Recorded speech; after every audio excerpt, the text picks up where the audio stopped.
here outside the Palace of Westminster. I'm about to go into Committee Room 17 for a meeting of the All Party Parliamentary Group on Oracy. I'm going as an observer rather than a contributor, but I'm hoping to hear that storytelling might have a place in people's vision for developing Oracy education in primary, early years and secondary schools in England. We shall see.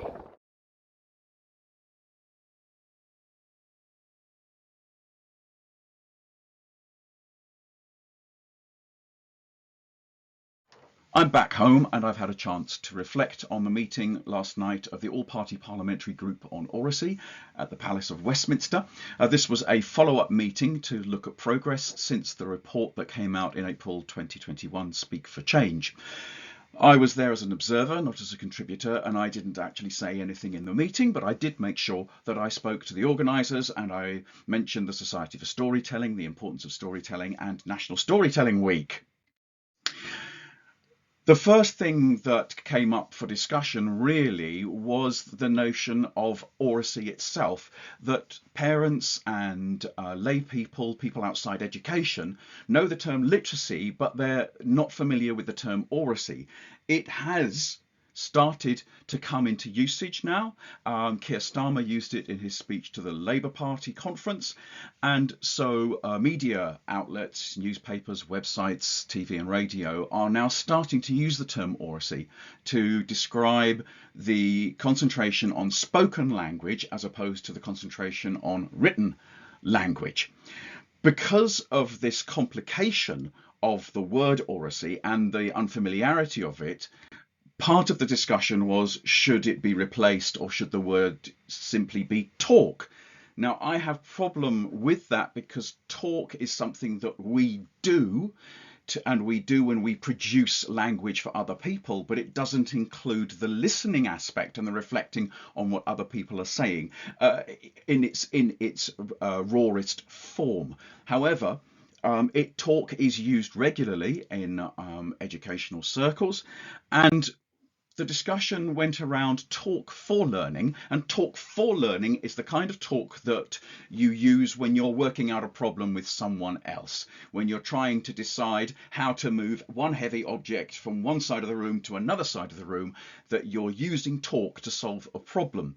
But also, there was discussion of learning to talk, or talk as learning, which is to say learning all the processes that we use when we talk in different contexts and for different people. So for the young child, that may be learning how to phrase questions. For an older learner, that may be how to speak appropriately to present yourself in an interview. Now, of course, none of this is mentioning storytelling whatsoever. And I think that we, as people who are invested in storytelling, as either storytellers or facilitators of learners engaging in storytelling, need to think, what does storytelling have to offer here in terms of how does storytelling act as a form of talk for learning, and how do we take storytelling and the conventions of storytelling and introduce those to schools, to children, to older learners as a way of learning how to talk, of talk as learning. Now, this all sounds quite instrumental, and I'm clear about that. And I think there has to be space for something else as well that is less about doing things and learning stuff. And I want to paraphrase here the Irish philosopher Kieran Egan. And Kieran Egan talks about, why do children need to learn how to read? They need to learn how to read for the ecstasy of reading. Why do children have to learn how to write? For the ecstasy of writing, which isn't very instrumental. And I want to hold on to that in relation to spoken language. Why do children need to be able to use spoken language and to respond to spoken language? It's for the ecstasy of that. Why do we want to tell stories? Why do we want to listen to stories? Why do we want to share stories? We want to do that for the ecstasy of storytelling. So there's an affective and emotional part of the importance of emotional aspect to the importance of spoken language.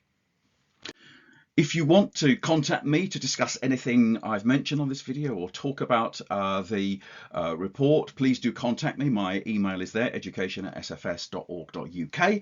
I've put the link to the report in the text that accompanies this video, and I hope that you are excited that Oracy is back on the agenda for English schools, even though it might take quite a while for it to filter through.